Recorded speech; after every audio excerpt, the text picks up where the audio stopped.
নমস্কার, আপনারা দেখছেন আমার ছোট্ট YouTube channel voice of Anirban. সঙ্গে আমি আপনাদের আপনজন অনির্বাণ চৌধুরী। প্রতিদিন রাত ৮টার মতো আজকেও রাত ৮টায় চলে এলাম আর একটা নতুন এপিসোড নিয়ে। মমতা বন্দ্যোপাধ্যায়ের একটি প্রশাসনিক মিটিং, সেটাই হচ্ছে আজকের আলোচনার মূল বিষয়। আমরা যেমন সরকারের সমালোচনা করি, সরকারের ভালো কাজটাও আমরা মানুষের সামনে তুলে ধরার চেষ্টা করি।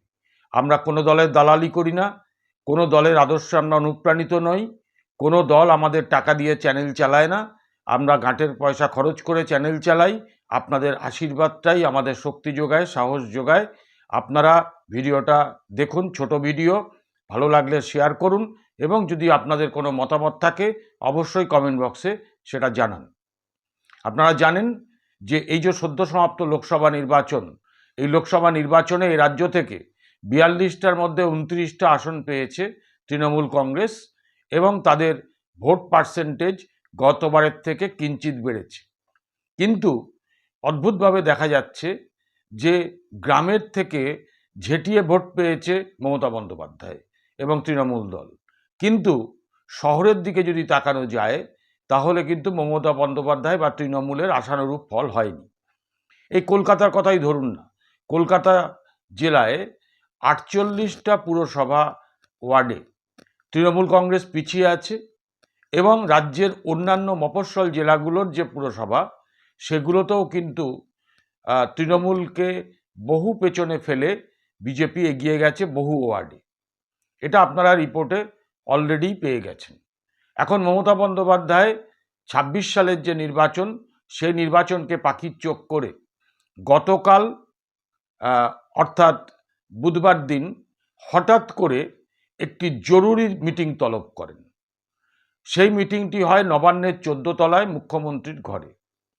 মিটিংয়ে সশরীরে উপস্থিত ছিলেন মমতা বন্দ্যোপাধ্যায় স্বয়ং এবং পুরমন্ত্রী ববি হাকিম ও দমকল মন্ত্রী সুজিত বসু। কলকাতা পুলিশের বড় বড় আধিকারিকরা এবং বিভিন্ন দপ্তরের যারা সচিব পর্যায়ের কর্তা ব্যক্তি তারা উপস্থিত ছিলেন ভার্চুয়ালি। এই মিটিংয়ে একইভাবে মমতা বন্দ্যোপাধ্যায় এর আগে যেমন অন্যান্য জায়গায় সভাগুলো করেছেন, এই সভাতে শহর অঞ্চলের ভোট কমার পেছনে তিনি কারণগুলো বলেছেন এবং আধিকারিকদের, মেয়র এবং বৃহৎ শহর অঞ্চলের যারা বড় বড় কর্পোরেশনের মেয়র প্রত্যেককেই খুব ধমক দিয়েছেন। এবং মমতা বন্দ্যোপাধ্যায় একথাও বলেছেন মিটিংয়ের মধ্যে যে আমি রাজ্যের মুখ্যমন্ত্রী, আমাকেই তো মনে হচ্ছে এবারে ঝাঁটা হাতে কলকাতা রাস্তায় নামতে হবে ঝাঁট দেওয়ার জন্য। আমাকেই তো মনে হচ্ছে যে পানীয় জল বাড়ি বাড়ি পৌঁছে দেওয়ার কাজটা হাতে নাতে করতে হবে, অথবা বৃষ্টির জলে ডুবে থাকা কলকাতার নিকাশি ব্যবস্থাটা আমাকেই মনে হচ্ছে সম্পন্ন করতে হবে। আপনারা আছেন কি করতে? আসলে ২৬ সালের নির্বাচনের আগে শহরের দিকে, শহরের বিভিন্ন আবাসন বা শহরের বিভিন্ন ওয়ার্ডের দিকে চোখ দিয়েছেন মমতা বন্দ্যোপাধ্যায়। তার নজরে যেগুলো এসেছে সেগুলো উনি মিটিংয়ে পরিষ্কার ব্যক্ত করেছেন। প্রথমত, তৃণমূলের বহু কাউন্সিলর, তাদের আচার আচরণ, তাদের যে কথাবার্তা, তাদের ব্যবহার, এতে শহর অঞ্চলের মানুষ অত্যন্ত পরিমাণে ক্ষুব্ধ হয়েছেন। দ্বিতীয়ত হচ্ছে, সামান্য বৃষ্টি হলেই কলকাতা শহরে যেভাবে জল জমে যায়, সাধারণ মানুষ অসুবিধার মধ্যে পড়েন, সে ব্যাপারেও যথেষ্ট ক্ষুব্ধ মমতা বন্দ্যোপাধ্যায়। তৃতীয়ত, রাস্তার একটা বড় অংশ জুড়ে বা পৌরসভার অঞ্চল দখল করে একটা বড় অংশে বস্তি বা ঝুপড়িগুলো গড়ে উঠেছে এবং দোকানের মানে একেবারে সারি সারি দেওয়া দোকান, তাতে পথ চলতি মানুষের অসুবিধা হয়, অ্যাক্সিডেন্ট হচ্ছে এবং আগুন লাগলে সমস্ত জায়গায় যথাসময় দমকল গিয়ে পৌঁছচ্ছে না। এতে জাটপন্নাই ঝাড় খেয়েছেন সুজিত বসু।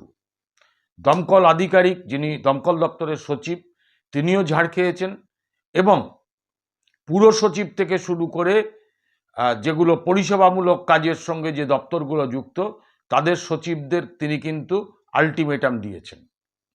তিনি পরিষ্কার বলে দিয়েছেন যে এই সমস্ত কাজগুলো হচ্ছে এই কাজগুলো ইমিডিয়েট তদারকি করতে হবে, দরকার হলে খোদ মন্ত্রীদের সেইখানে দাঁড়িয়ে থেকে কাজগুলোকে করতে হবে। মানুষের যাতে কোনো অসুবিধে না হয়, বা যে পরিষেবাগুলো জনকল্যাণমূলক যে পরিষেবাগুলো, সেগুলো গ্রামের দিকে যতটা তৎপরতার সঙ্গে মানুষের কাছে পৌঁছয়, শহরের মানুষের কাছে সেগুলো কেন পৌঁছচ্ছে না সেটা খতিয়ে দেখে শহরের মানুষের কাছে সেই পরিষেবাটাকে দ্রুততার সঙ্গে পৌঁছে দিতে হবে।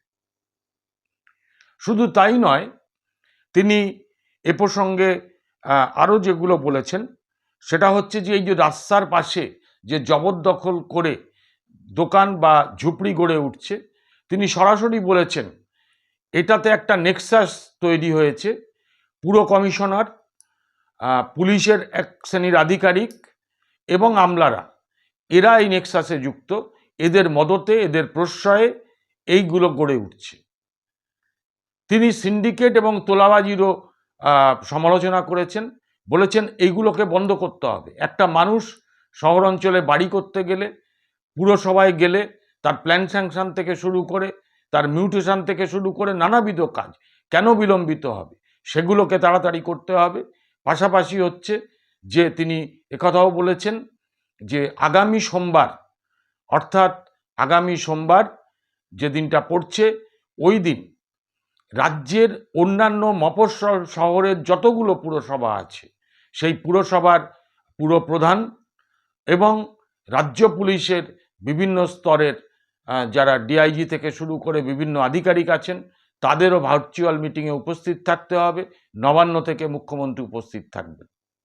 উনি বলছেন থানায় গেলে পুলিশ ঠিক মতন ট্রিটমেন্ট করে না, পুলিশ অযথা মানুষকে হয়রান করছে, পুলিশ রাস্তায় গাড়ি থামিয়ে পয়সা নিচ্ছে, এবং তিনি বলছেন এফআইআর করতে গেলে তাকে ঘোরানো হচ্ছে। এগুলোকে অবিলম্বে বন্ধ করতে হবে। আমরা এই চ্যানেলের পক্ষ থেকে মুখ্যমন্ত্রী এই উদ্যোগকে সাধুবাদ জানাই, কিন্তু দেখতে হবে যে যতটা গড়জাচ্ছেন ততটা বর্ষাবেন কিনা। অর্থাৎ যতটা উনি উদ্যোগ নিয়েছেন, তিনি একা তো করবেন না, এই তার যারা মন্ত্রী, সংশ্লিষ্ট দপ্তরের আধিকারিক, পুলিশেরা ঠিক মতন কাজ করছে কিনা, এটাও কিন্তু আগামী দিনে লক্ষ্য থাকবে। কারণ তিনি বিরোধীদের হাতে চলে যাওয়া বা এগিয়ে থাকা পুরসভার ওয়ার্ডগুলোকে তিনি কেন আবার ফিরিয়ে নিতে পারবেন না, এই চিন্তা এখন তার মধ্যে এসেছে। সুতরাং গ্রামের যেমন উন্নয়ন চলছে, শহরেরও মানুষের উন্নয়নমূলক পরিষেবা পৌঁছে দিতে তিনি তৎপর হয়েছেন। আজকে এইটুকুই আপনাদের সামনে বললাম। এই হঠাৎ জরুরি যে মিটিং, সেই মিটিংয়ের আপডেট আপনাদের কাছে দিলাম। আবার দেখা হবে কাল রাত 8টায়। নমস্কার।